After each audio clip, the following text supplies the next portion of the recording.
जय हिंद साथियों, हम लोग देख रहे थे बिहार स्पेशल मौर्योत्तर बिहार के बारे में आज देखेंगे।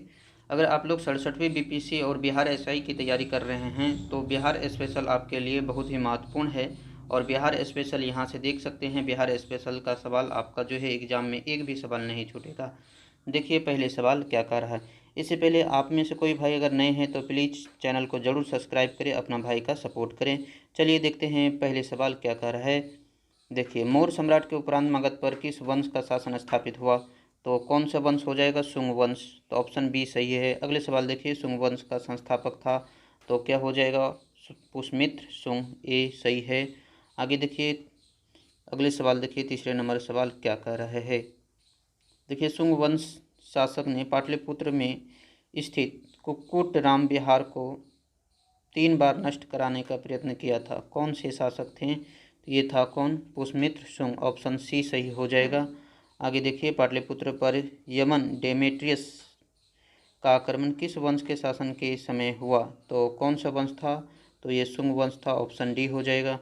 अगले सवाल देखिए क्या कह रहा है कि पाटलिपुत्र पर डेमेट्रियस का आक्रमण हुआ था। तो कब हुआ था डेमेट्रियस का आक्रमण? तो 185 ईसा पूर्व। ऑप्शन ए सही हो जाएगा। आगे बढ़ते हैं देखिए अगले सवाल 6 नंबर सवाल देखिए। 6 नंबर सवाल क्या कह रहा है कि मगध में प्रथम ब्राह्मण राज स्थापित किया था तो किसने किया था? तो पुष्यमित्र शुंग सही है। ऑप्शन सी हो जाएगा। अगले सवाल देखिए, शुंग वंश के पतन के बाद मगध पर किस वंश का शासन स्थापित हुआ? तो जो है शुंग वंश के पतन के बाद मगध पर जो है कान्व वंश की स्थापना हुई थी। चलिए आगे बढ़ते हैं, तो ऑप्शन यहाँ पर क्या हो जाएगा? C number. चलिए अगले सवाल देखिए, 8वें नंबर सवाल क्या कह रहा है। देखिए 8वें नंबर सवाल उत्तर कीजिए आप लोग। देखिए, कानव वंश का संस्थापक कौन थे? तो इस वंश का संस्थापक कौन थे? तो कानव वंश के संस्थापक जो थे वासुदेव थे। आगे देखिए, है ना, शुंग वंश के जो अंतिम शासक था देवभूति, है ना, देवभूमि की हत्या करके जो है वासुदेव ने मगध पर जो है कानव वंश की स्थापना की थी। ये ध्यान रखना है आप सभी भाई को। चलिए अगले सवाल देखते हैं। कानव वंश की सत्ता समाप्त की, है ना, समाप्त की थी किसने? तो आंध्र सातवाहनों ने इस वंश की जो है सत्ता समाप्त किया था, इसे उखाड़ फेंक दिया था। चलिए अगले सवाल देखते हैं। 10वें नंबर सवाल देखिए क्या कह रहा है।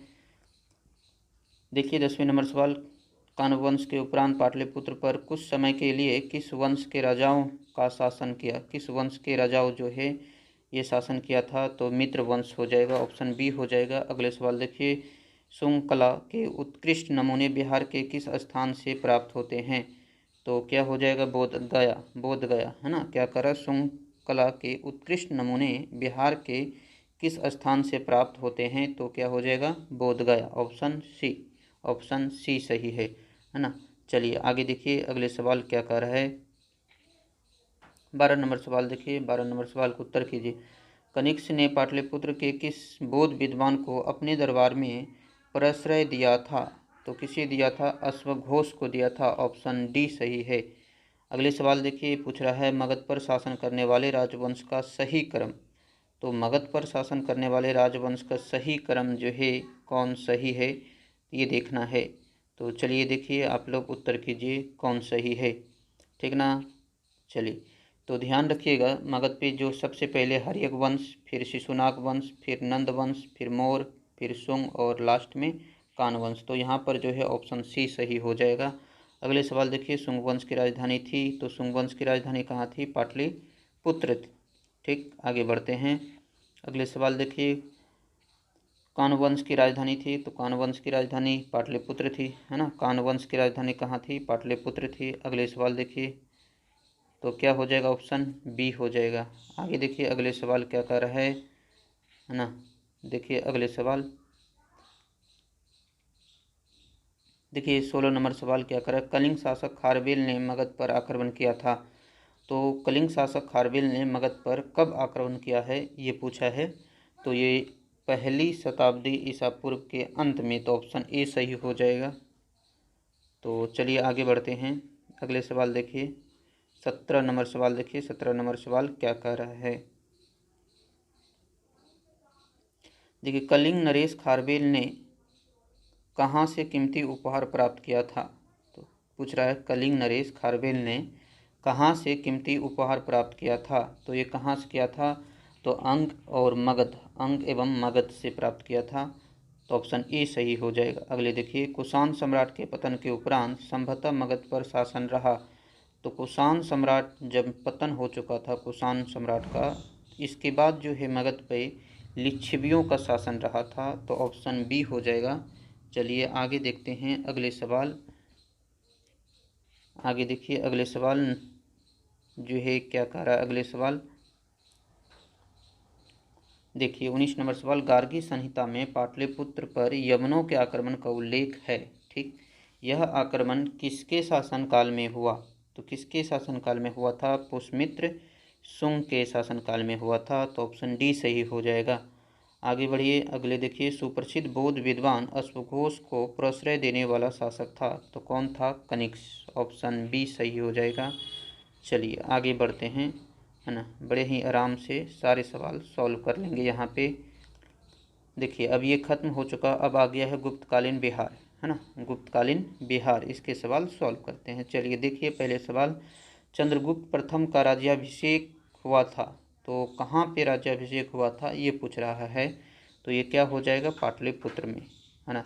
कब हुआ था, है ना। तो अगले सवाल देखिए, चंद्रगुप्त के पाटलिपुत्र में राज्याभिषेक और गुप्त वंश की स्थापना का वर्ष था, है ना। तो राज्याभिषेक के वर्ष पूछ रहा है। तो ये 320 ईसा जो है 320 ईस्वी में हुआ था। कहाँ पे? है ना, पाटलिपुत्र में। अगले सवाल देखिए, तीसरे नंबर सवाल देखिए क्या कह रहा है, किस शासक ने वैशाली के लिच्छवी राजकुमारी कुमार देवी से विवाह किया था? तो किसने कुमार देवी से विवाह किया था? तो चंद्रगुप्त प्रथम, चंद्रगुप्त प्रथम ने किया था। तो ऑप्शन सी हो जाएगा।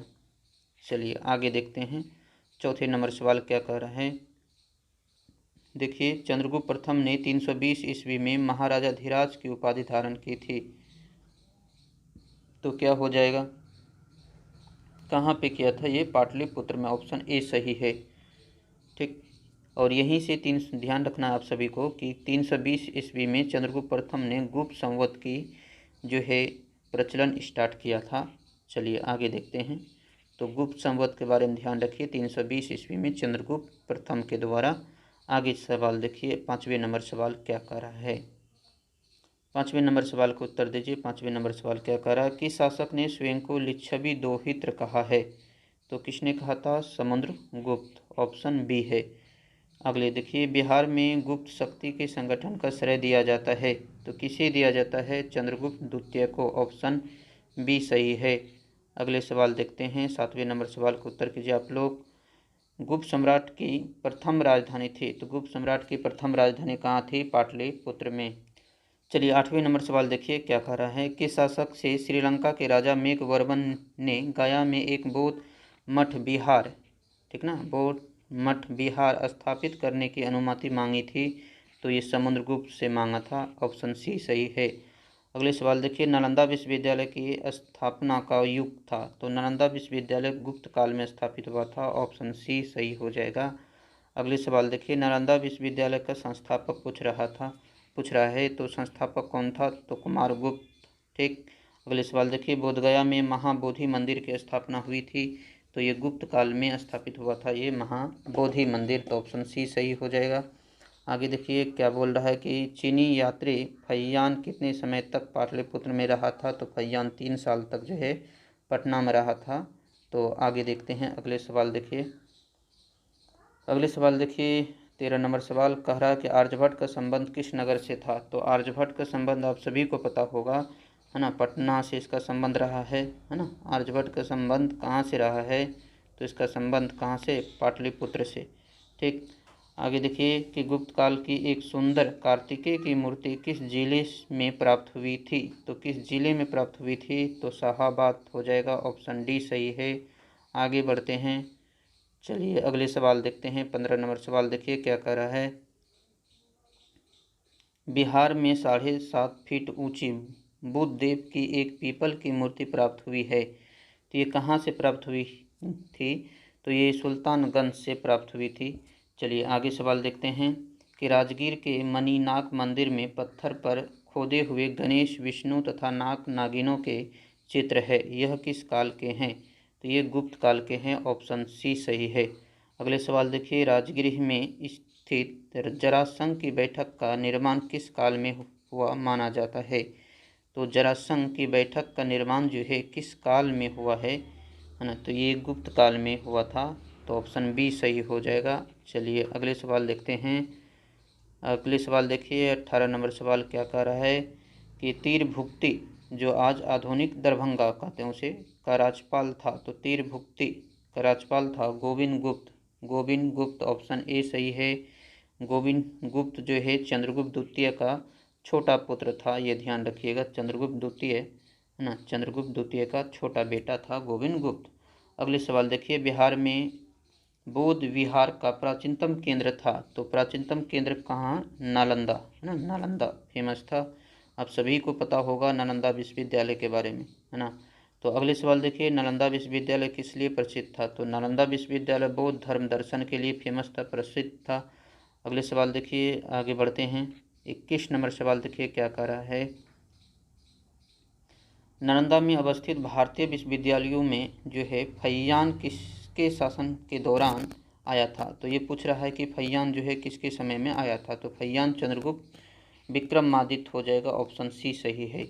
चलिए आगे देखते हैं। 22वें नंबर क्या कह रहा है, ये कथन है, कह रहा किसने यह वर्णन किया है कि मध्य भारत के सभी देशों में मगध देश में सर्वाधिक नगर थे। धनपतियों ने यहाँ चिकित्सालय बनवाए थे जहाँ रोगियों को मुफ्त मतलब फ्री भोजन तथा दवाएं दी जाती थी।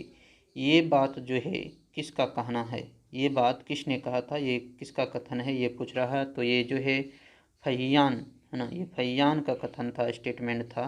तो ऑप्शन सी सही हो जाएगा। आगे देखिए, गुप्त संवत का आरंभ कब हुआ था? गुप्त संवत का आरंभ पूछ रहा है तो 320 ईस्वी, ऑप्शन सी सही हो जाएगा। गुप्त संवत 320 ईस्वी में, है ना। तो चलिए हम लोग इस वीडियो में यहीं तक रखते हैं, फिर देखेंगे इससे आगे चैप्टर।